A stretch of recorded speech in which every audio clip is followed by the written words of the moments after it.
감사합니다.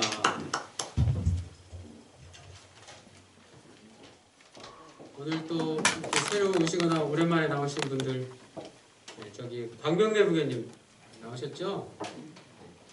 오랜만에 우리 광명래 부교님 네, 출석해 주셨습니다. 다 같이 박수로 환영할까요?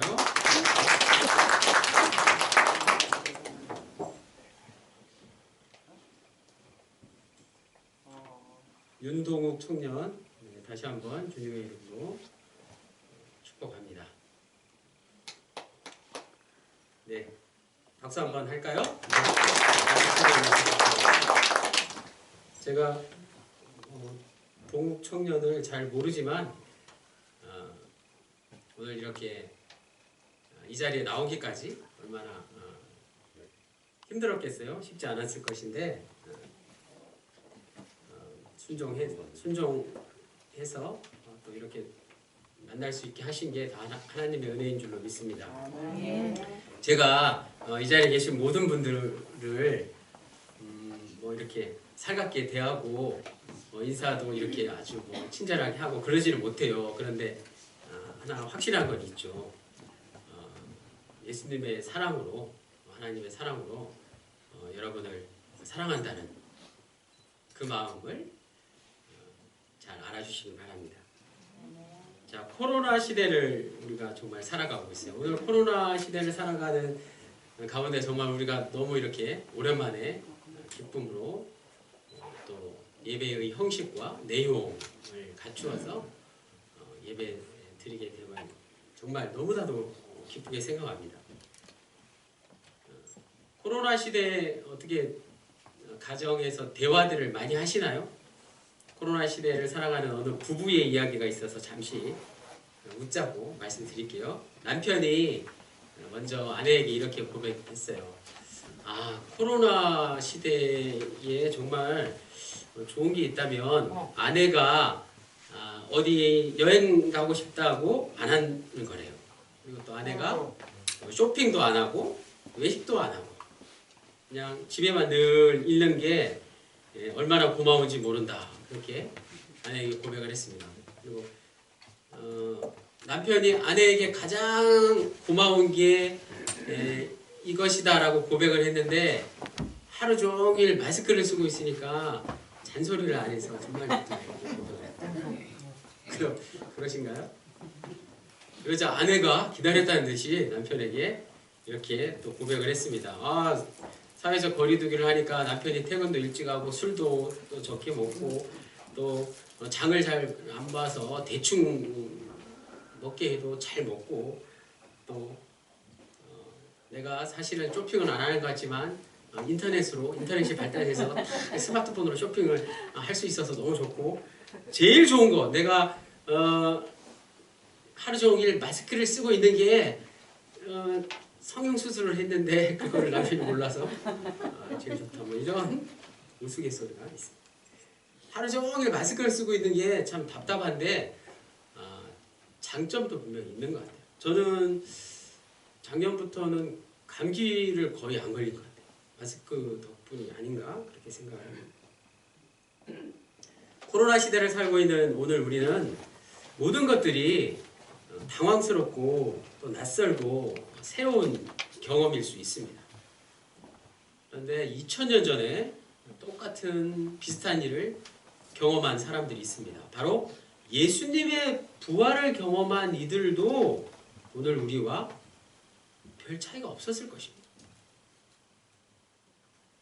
오늘 말씀의 제목이 다른 모습이죠. 개회사 때 말씀드린 주제에서 제목을 발췌했습니다. 다른 모습으로 예수님이 우리에게 나타나셨다는 것이죠. 부활의 진정한 의미를 통해서 오늘 이 시대를 향한 하나님의 뜻이 무엇인가를 우리가 함께 알 수 있기를 원합니다. 유대인들은 부활에 대해서 이렇게 생각을 했습니다. 종말에 하나님께서 세상의 모든 악을 다 멸하시고 죄를 용서하신 후에 백성들에게 새로운 몸을 주시는 것으로 부활을 이해했습니다. 부활은 먼 훗날 종말에만 일어날 것이라고 생각했다는 거죠. 그런 부활이 역사의 한복판에서 그들 앞에 일어났습니다. 누구를 통해서? 예수 그리스도를 통해서. 이것은 새 창조가 예수 그리스도의 부활을 통해서 시작되었다는 것을 보여주는 놀라운 사건입니다. 그런데 안타깝게도 부활은 모든 이들이 다 똑같이 경험한 것은 아니라는 것이죠. 오늘 마가복음 16장 1절에서 8절까지를 보면 예수님이 부활하셔서 가장 먼저 하신 일이 무엇일까요? 제자들을 예루살렘이 아니라 어디로? 갈릴리로 다시 모으시는 일을 행하셨습니다. 갈릴리, 원래 제자들을 처음 만나시고 사역을 처음 하셨던 곳이죠. 그들이 다시 예수님을 따라서 제자의 길을 걸을 수 있게 하신 것이었습니다. 놀랍게도 제자들뿐만 아니라 다른 사람들을 통해서도 부활의 소식이 전해지기 시작했습니다. 그게 바로 세 여인이 예수님의 부활을 처음으로 목격한 것이라고 마가복음 오늘 본문에는 기록하고 있습니다. 이 여인들이 예수님의 부활을 도망친 제자들에게 알렸습니다.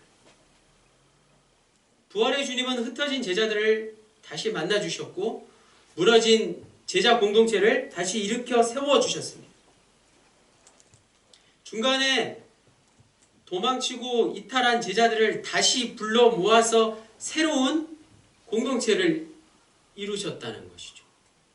오늘 부활주일 이 예배에 우리 가족 공동체가 이렇게 함께 모여서 예배드리는 것, 이것이 바로 부활의 역사라는 말씀입니다. 부활의 의미 첫 번째가 바로 이것일 수 있습니다. 부활은 다른 사람을 세워서 무너진 공동체를 세우는 것이라고 말씀드릴 수 있습니다. 부활의 능력은 다시 세우는 능력입니다. 무너진 것을 다시 세우는 능력이 바로 부활의 능력이라는 말씀입니다.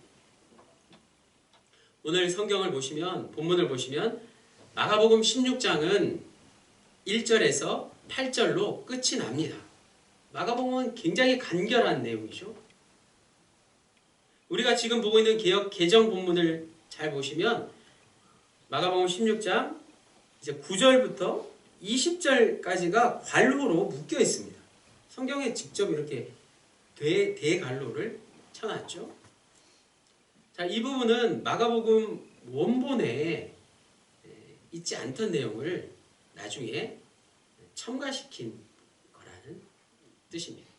그래서 마가복음 9장 16장 9절 이하는 책에 보면 맨 뒤에 그 부록 같은 게 있죠. 그런 말씀이라고 할 수 있습니다. 그렇다고 해서 그게 무의미하거나 중요하지 않다는 얘기는 결코 아닙니다. 자, 9절 말씀부터 오늘 본문을 함께 살펴보겠습니다. 막달라 마리아에게 먼저 보이시니. 막달라 마리아가 누구일까요? 요한복음 20장 1절 이하에 보면 자세하게 나옵니다. 오늘 본문에는 3명의 여자가 무덤에 왔다고 전하는데 요한복음에는 막달라 마리아 혼자서 예수님의 무덤에 찾아왔다고 전합니다. 돌문이 열린 것을 보고 마리아는 베드로에게 달려가서 전했고 베드로와 함께 무덤에 다시 와서 살펴보았지만 예수님의 시체를 찾지 못했다고 요한복음에는 기록되어 있습니다.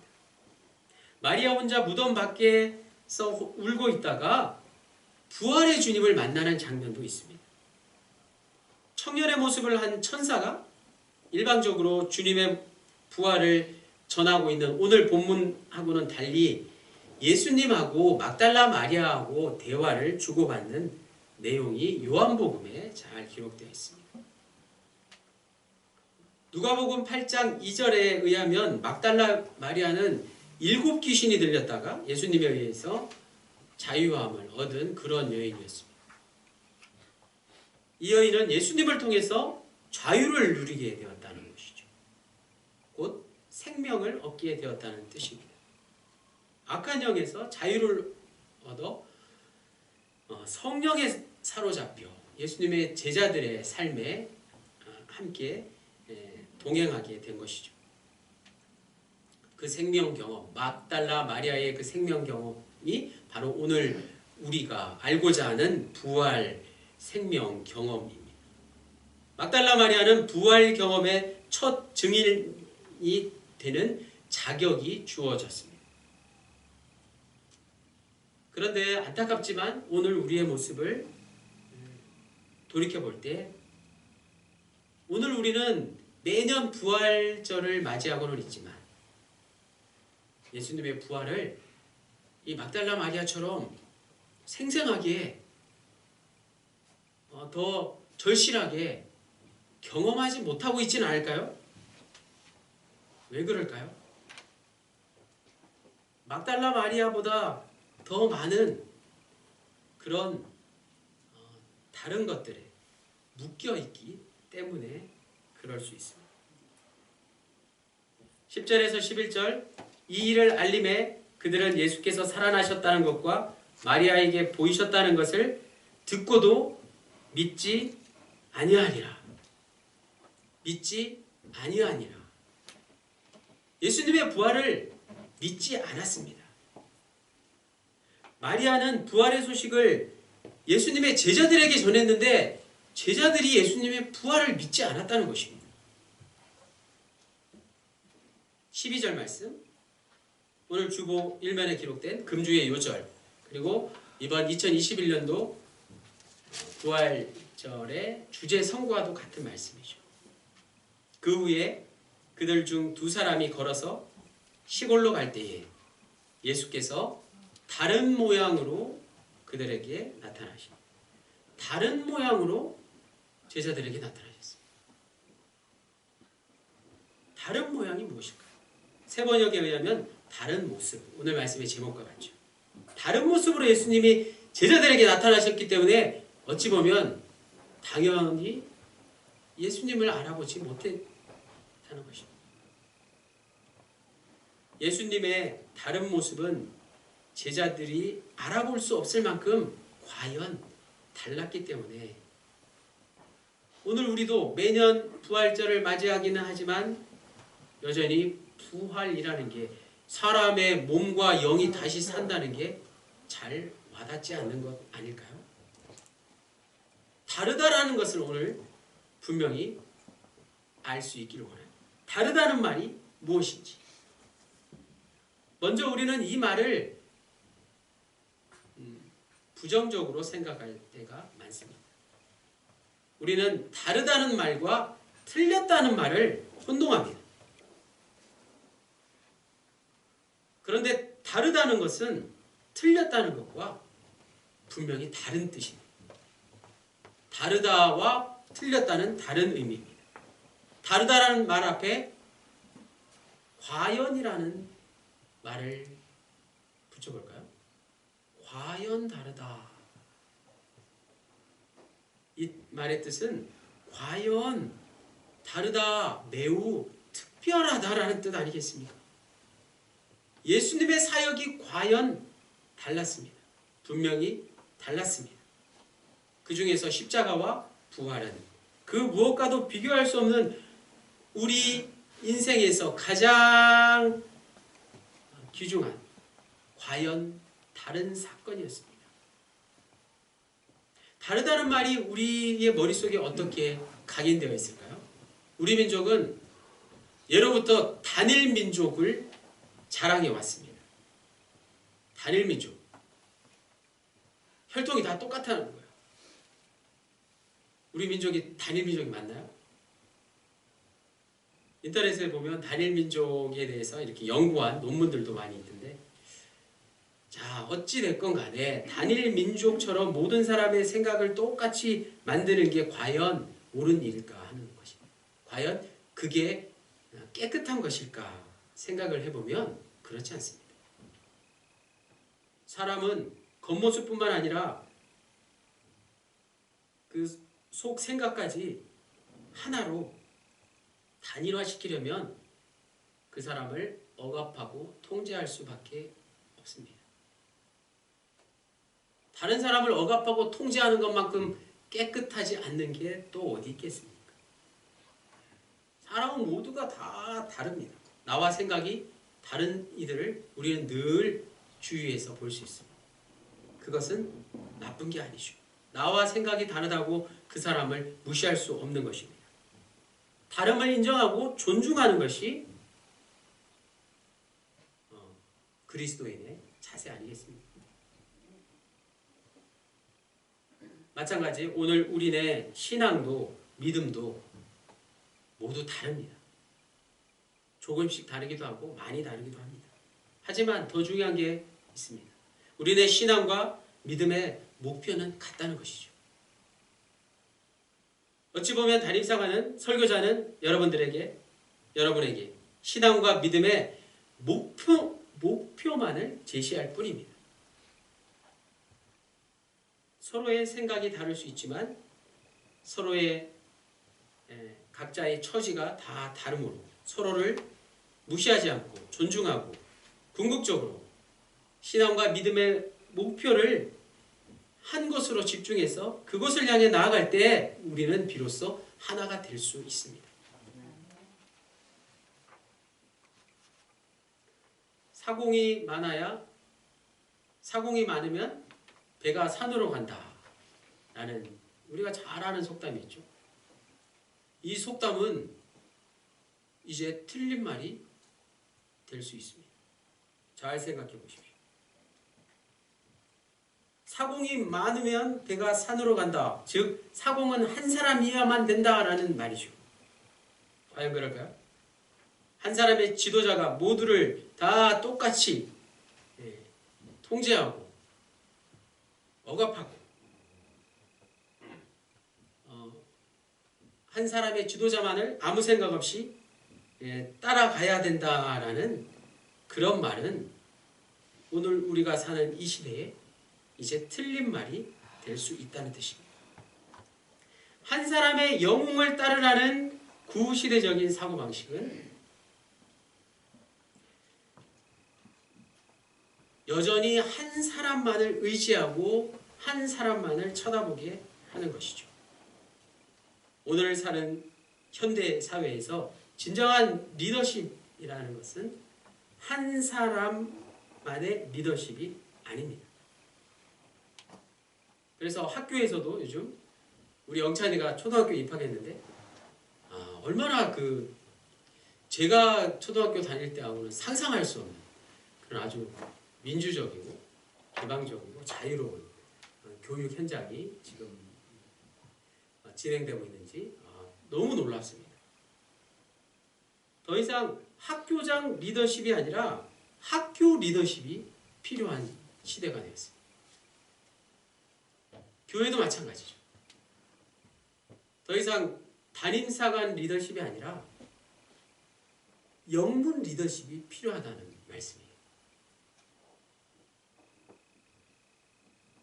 자율성을 가진 한 사람 한 사람의 성장, 성숙, 그리고 그들의 협치로 만들어 나가는 그런 새로운 공동체, 그것이 바로 부활 생명 공동체의 의미 아니겠습니까?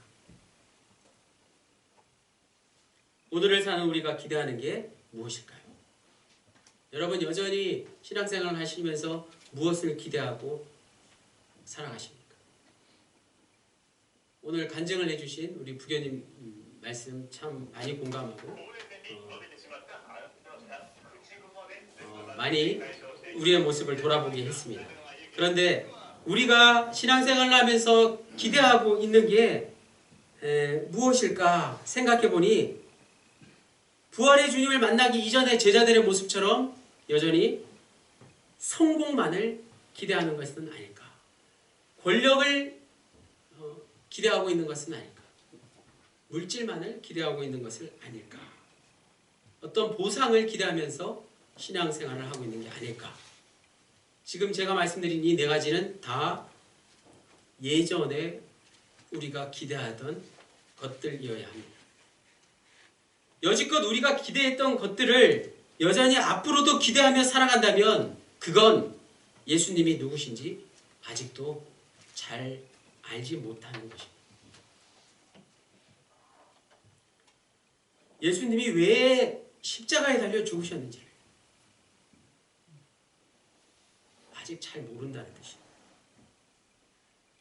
예수님이 왜 나를 구원해 주셨는지를 깨닫지 못한 것입니다. 예수님이 왜 우리를 제자로 부르셨는지 알지 못하는 것입니다. 이 모든 사실을 분명히 알지 못하면 오늘 본문에 나오는 제자들처럼 부활하신 예수님을 알아볼 수 없습니다. 예수님은 부활하셨지만 부활하신 주님을 알아보지 못한다는 뜻입니다. 부활의 주님은 분명 다른 모습으로 제자들에게 나타나셨기 때문입니다.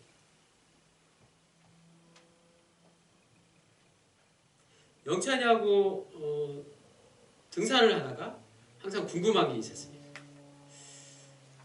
송충이가 크면 뭐가 되냐?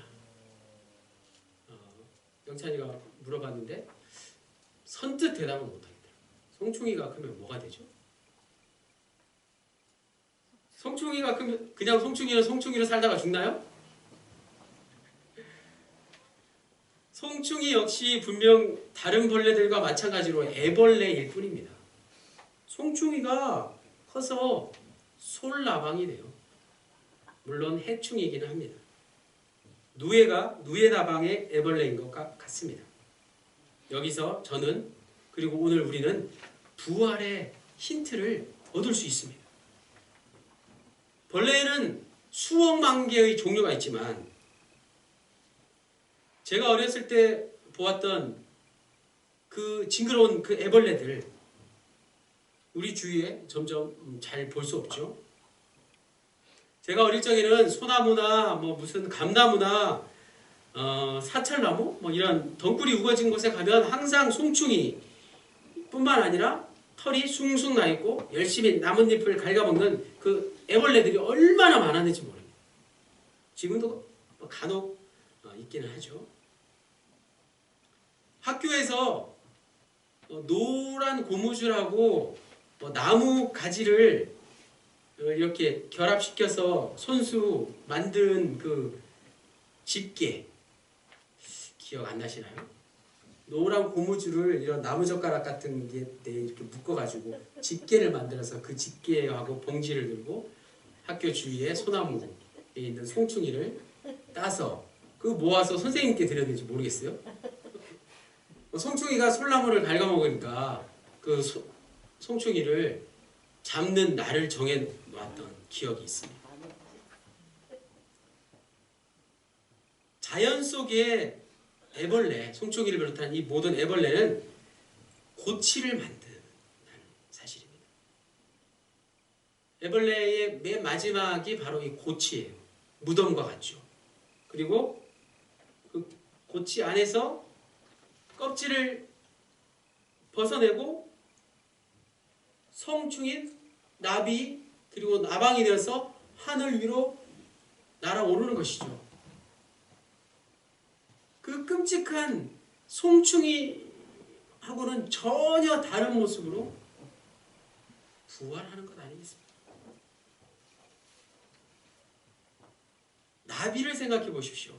그 징그러운 애벌레의 모습에서 아름답게 너울너울 하늘을 날아다니면서 꿀을 따먹는 그 나비의 모습, 그 나비가 바로 징그러운 애벌레 출신이라는 것입니다.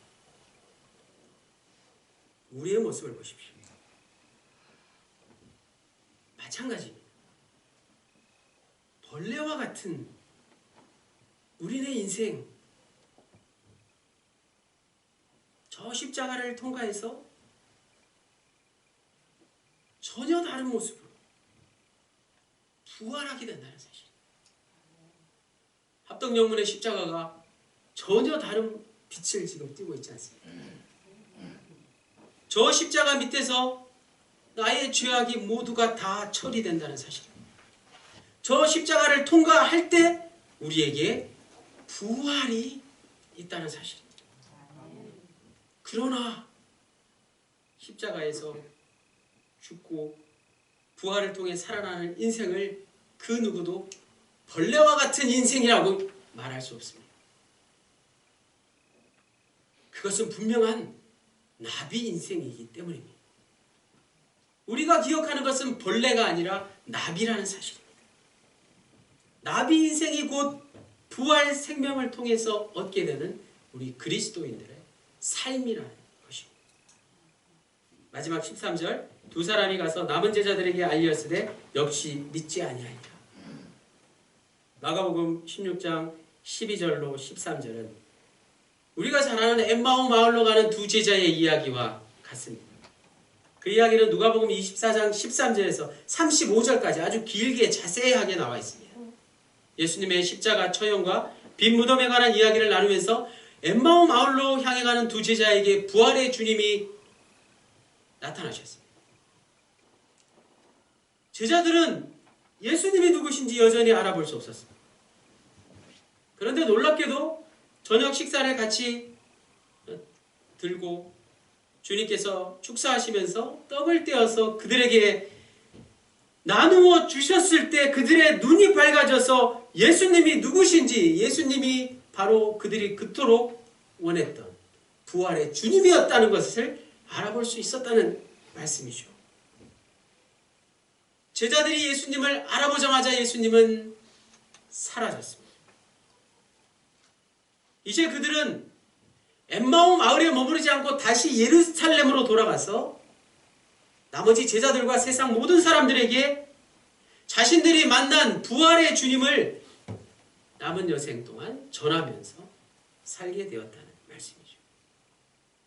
누가복음의 엠마오 마을로 가는 이 두 제자의 이야기를 단 두 구절로 요약한 오늘 본문은 다른 본문들과 마찬가지로 예수님의 제자들과 추종자들이 예수님의 부활을 믿지 않았다고 오늘 13절 마지막에 말씀하고 있습니다. 왜 이토록 예수님의 부활을 믿지 않았다고 계속 반복해서 말씀하고 있을까요? 예수님의 부활이 사실상 믿기 힘든 것이기 때문에 그렇습니다. 우리 청년들은 예수님의 부활이 피부에 아주 살이 떨리듯이 그렇게 잘 와닿으시나요? 그런데 더 중요한 사실이 있습니다. 이 말은 제자들이 믿지 못했다고 해서 부활이 확실하지 않았다는 뜻이 아닙니다. 부활을 진리로 인식하는데 제자들에게는 충분한 시간이 필요했다는 뜻입니다. 제자들이 예수님의 부활을 살같이 떨릴 정도로 경험할 그 순간까지 많은 시간이 필요했다는 것입니다. 누가복음의 엠마오 마을로 가는 이 두 제자의 이야기는 바로 구약의 말씀, 선지자들의 말씀과 또 빵을 나누어주고 피를 마시게 한 그 성만찬을 통해서 예수님의 부활을 오늘 우리에게까지 이해할 수 있게 해줍니다. 구약 성경이 제자들의 부활 경험을 확실한 것으로 해석해 주었고 또 성만찬이 부활을 경험할 수 있는 것으로 제자들에게 생생하게 가르쳐 주었다는 것이죠. 이런 기나긴 과정을 통해서 제자들은 결국 믿기 힘든, 아직도 세상 사람들은 믿지 못하는 부활을 믿을 수 있는 영적인 경지로 올라설 수 있게 되었으니 거기서 오늘의 기독교가 시작되었습니다. 오늘 말씀의 제목 다른 모습. 예수님은 다른 모습으로 나타나셨다. 이번 사순절 우리가 묵상한 묵상집의 주제이기도 합니다. 오늘 우리는 부활 후 다른 모습으로 나타나신 예수님을 과연 알아볼 수 있을까요?